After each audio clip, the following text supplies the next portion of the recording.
Hello everyone. आज हम एक नया टॉपिक डिस्कस करेंगे। इंट्राडे में जब कोई हमने कोई व्यू बनाया होता है पहले से कि मार्केट ऐसा बिहेव करेगा तो हम ये एक्शन लेंगे, और मार्केट ऐसा बिहेव करेगा तो ये एक्शन लेंगे। लेकिन क्या होता है कि मार्केट कभी कभी हम जैसे मैं दिखाता हूँ कि हमने पहले सोचा हुआ था कि मार्केट लेट से निफ्टी दिखा देता हूँ 1 मिनट के लिए। हमने सोचा हुआ था कि ये रेंज के ऊपर जाएगा तो अब हम ऑप्शन बाइंग करेंगे क्योंकि काफ़ी अच्छा कंसोलिडेशन मोड था, कंसोलिडेशन रेंज में था। तो हमारा व्यू था कि हम ऑप्शन बाइंग करेंगे। लेकिन क्या हुआ कि मार्केट ने जो ये रेंज थी यहाँ फ्लैट ओपन होके काफ़ी बड़ा गैप अप ओपन हो गया। तो जब बड़ा गैप अप हो जाए तो आपका जो एनालिसिस है उसको कैसे चेंज करना, मतलब क्या किस बेसिस पे अब आप एक्शन लोगे। क्या खुलते ही बाइंग करो लोगे, ऑप्शन बाइंग कर सकते हो या नहीं, या फिर ऑप्शन सेलिंग भी करना है तो किसी की मान लो यहाँ पोजीशन है 16,400 पर पोजीशन थी तो उसको पोजीशन काटनी कैसे है, क्योंकि काफ़ी बड़ा गैप अप हो गया है। तो क्या करना है, ठीक है। तो उस बेसिस पे आज मैं इंट्राडे का भी समझाऊंगा कि इंट्राडे करना है तो आपको क्या करना है, ठीक है। तो फर्स्ट ऑफ ऑल मैं 3 मिनट का चार्ट पे आ जाता हूँ निफ्टी में। आप देखो कि निफ्टी में पहले क्या चल रहा था वो समझने की कोशिश करते हैं। देखो, मैं ओरली ट्रेंड पे आता हूँ। ओरली ट्रेंड में ये कंटिन्यूसली हायर लो का आपको फॉर्मेशन दिख रहा होगा, हायर लो बनता आ रहा है, जबकि हायर हाई नहीं बन रहा था। लेकिन अब क्या हुआ, ये डिसेसिवली ब्रेक हो गया क्योंकि ब्रेक हुआ इस पावर कैंडल की वजह से। तो ये तो समझ में आया कि व्यू क्या था, बुलिश था। तो अगर मार्केट ओपन हुआ है तो हमें बुलिश व्यू ही खेलना है, व्यू नेगेटिव नहीं खेलना है कि प्रॉफिट बुकिंग करना है। ये रीटेस्ट के लिए आएगा। रीटेस्ट के लिए अगर आएगा ना तो हम ये देखेंगे कि रीटेस्ट हो रहा है या नहीं हो रहा है इंट्राडे में। तो उसके लिए आपको कुछ टाइम देना पड़ेगा मार्केट को। जैसे मैं देखता हूँ, मान लो 3 मिनट की चार्ट देख रहा हूँ इंट्राडे में। इंट्राडे की फर्स्ट कैंडल देखो। इंट्राडे में फर्स्ट कैंडल ऐसी कैंडल बनी है ग्रीन, जो कि एक साइन दिखाता है कि बाइंग हो रहा है, ठीक है। ग्रीन कैंडल बनाए मतलब हमें बाइंग करना है। 3 मिनट की एक कैंडल देखी। अगर आपको ये मूव स्ट्रॉन्ग था, क्योंकि रेंज से निकला था तो हमें पता था ये मूव स्ट्रॉन्ग आएगा। तो स्ट्रॉन्ग मूव आएगा तो हमें पहले से ही प्रिपेयर था कि एक भी कैंडल ऐसी मिलती है तो हम बाइंग करेंगे। या फिर आपको ये भी और क्लियरिटी नहीं आ रहा तो आप 5 मिनट का वेट करो, 5 मिनट में ये कैंडल पर अभी आप बाइंग कर सकते थे, ठीक है। दो दो कैंडल देख लिया तब भी बाइंग कर सकते हैं। लेकिन मैं क्या करता हूँ कि अगर मेरे को इतना अच्छा अपॉर्चुनिटी मिल रहा है 3 मिनट की कैंडल से ही मेरे को आइडिया है कि मेरा व्यू तो क्लियर है कि मेरे को बुलिश खेलना था और ऑप्शन ही बाई करना था क्योंकि काफ़ी रेंज से निकल रहा था। तो मैं सिर्फ यहाँ पर ही पोजीशन बिल्ड कर लूँगा 3 मिनट की कैंडल क्लोज होने के बाद, कि अब मेरा जो व्यू आएगा सिर्फ ये कैंडल कैसे लूँगा मैं। अगर इस कैंडल की हाई के नीचे क्लोज, लो के नीचे क्लोज हो जाता है मैं पोजीशन निकाल दूंगा, ठीक है। और उसके बाद जैसे आप प्राइस एक्शन का वेट करोगे, प्राइस आपको क्या बता रहा है। आप इसमें देखोगे तो इसमें कंटिन्यूसली हाई जा रहा है। तो प्रॉफिट बुकिंग करने का भी एक वो हो गया कि हम प्रॉफिट कैसे बुक करेंगे। आप किसी भी सिस्टम के थ्रू बुक कर सकते हैं। मैं मेरे पास बहुत से ट्रेंड फॉलोइंग सिस्टम है तो मैं उन्हीं से बुक करता हूँ। तो ऑप्शन बाइंग के लिए मैं जनरली ये सुपर ट्रेंड ही यूज़ करता हूँ। ये वर्जन का इसका सुपर ट्रेंड यूज़ करता हूँ मैं।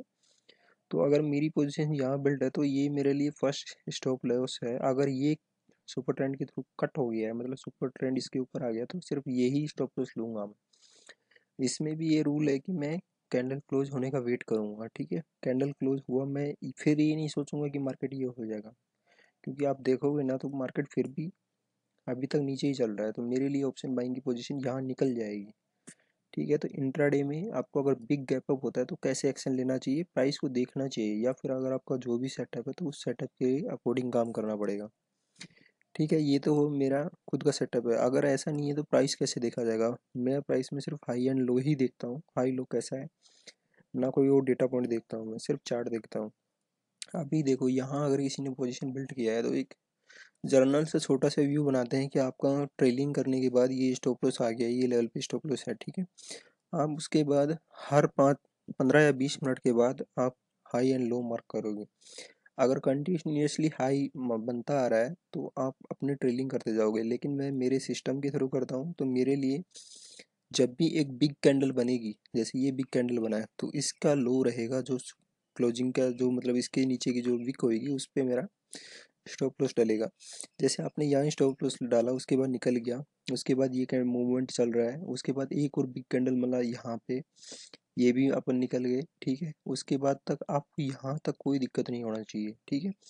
ये मूव आ गया, उसके बाद आप या तो प्रॉफिट कैसे बुक करना है उसकी सिंपल सा रूल है कि मेरे लिए तो क्लोजिंग इंपॉर्टेंट है।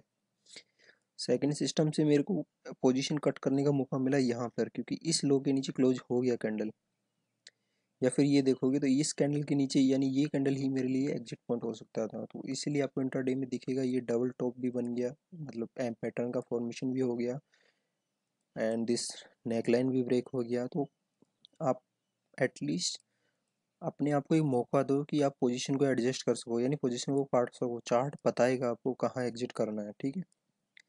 अब ऐसा ही एक जो बिग गैप अप है, तो वो सभी चीज़ों में मिला होगा। जैसे अब निफ्टी बैंक में भी था, बिग गैप हुआ है, ठीक है। अब देखो इसमें व्यू कैसा था, पहले व्यू देखना ज़रूरी था। व्यू देखोगे तो कंटिन्यूस गैप अप था। देखो ये इसमें मूव कंटिन्यूसली यहाँ ब्रेक किया तो यहाँ पोजीशन बिल्ड करना बनता था, ठीक है। अगर नहीं किया है तो फिर देखो आज क्यों पोजीशन नहीं बिल्ड करनी थी, और कल क्यों किया था, वो दिखाता हूँ, वो बताता हूँ। देखो 3 मिनट का चार्ट देखेंगे, ये पोजीशन बिल्ड कहाँ होती। देखो यस्टरडे जो था वो था कि ये एनालिसिस था, ये बॉडी का अगर वीक बन रहा है तो मेरे को सिर्फ मतलब बाइंग करना है। मान लो मेरे को सिर्फ, मेरा व्यू था बुलिश था, तो मेरे को बुलिश खेलना है। तो कब खेलूंगा, जब मेरे को एक अच्छा कैंडल मिलेगा।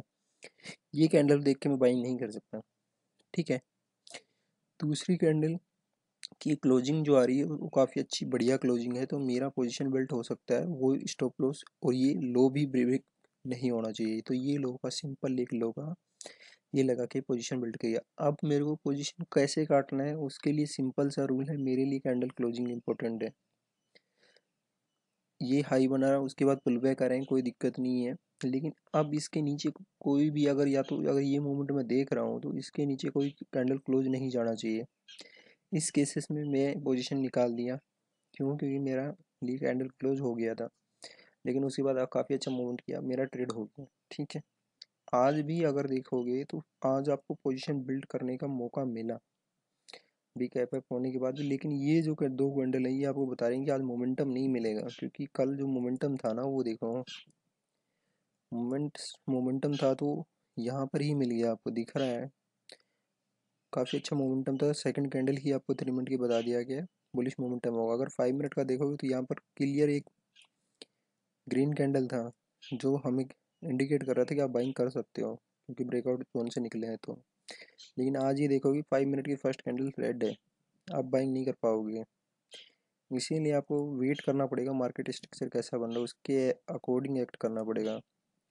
अगर यहाँ पर भी आज अपनी इस कैंडल की हाई पे, क्योंकि काफ़ी कैंडल नहीं मिला था, तो यहाँ पर बाइंग हुआ है।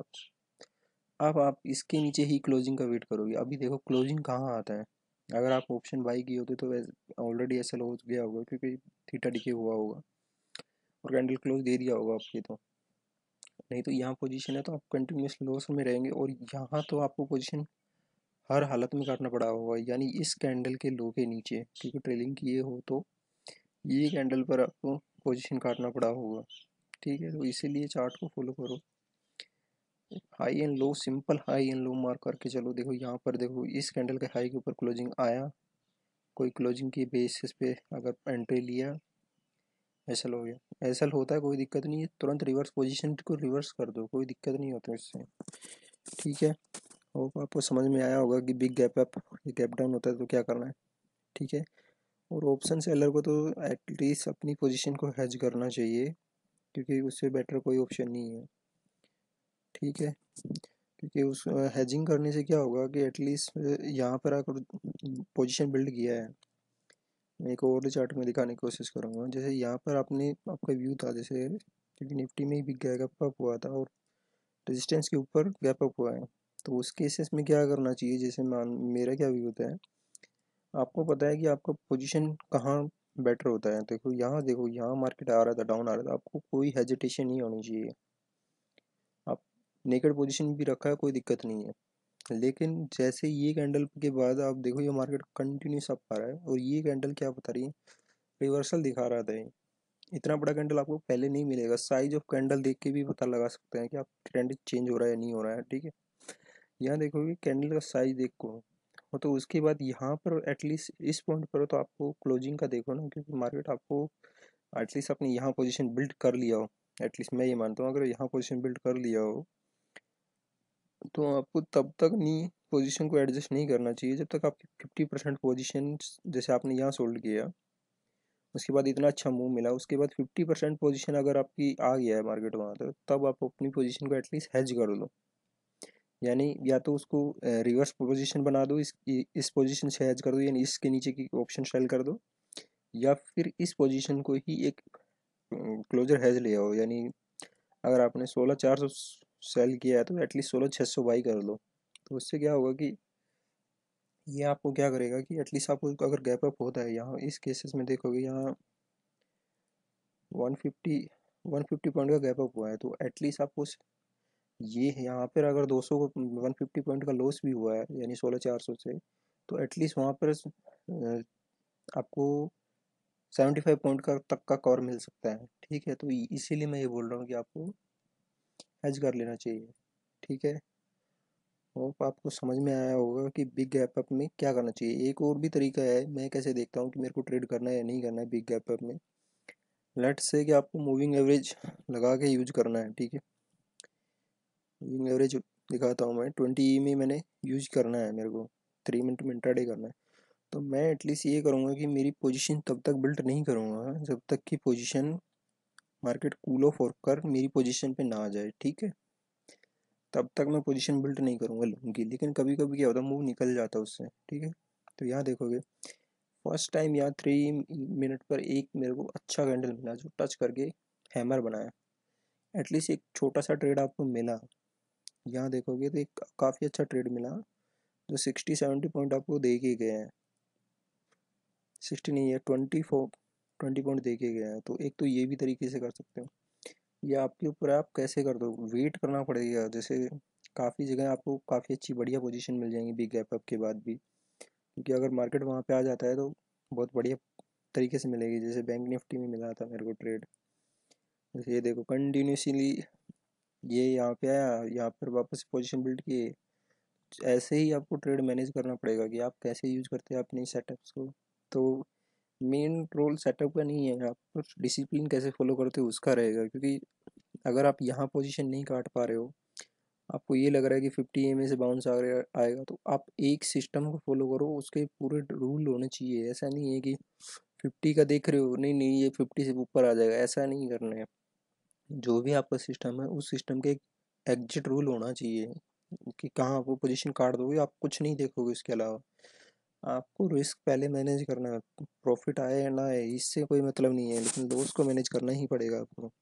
ठीक है, आप प्रॉफिट में वेट कर सकते हैं, लॉस में कभी वेट नहीं करना चाहिए। जैसे यहाँ देखो, अगर किसी ने यहाँ तक नहीं पोजीशन काटा और यहाँ तक आ गया ना, वो बंदा चाह के पोजीशन नहीं काट पाएगा, क्योंकि उसको मार्केट मौका देगा ही नहीं कि उसका पोजीशन मान लो यहाँ बाइंग करके गया है, वो पहले प्रॉफिट देख चुका है और अभी तक उसने पोजीशन नहीं काटा है, तो अभी तक उसको मौका ही नहीं दिया है और वो अभी तक लॉस में ही चल रहा है कि मार्केट रिकवर हो जाएगा। लेकिन मार्केट ऐसे रिकवर नहीं होता है। ठीक है, होप आपको समझ में आया होगा। ठीक है, थैंक यू फॉर वॉचिंग।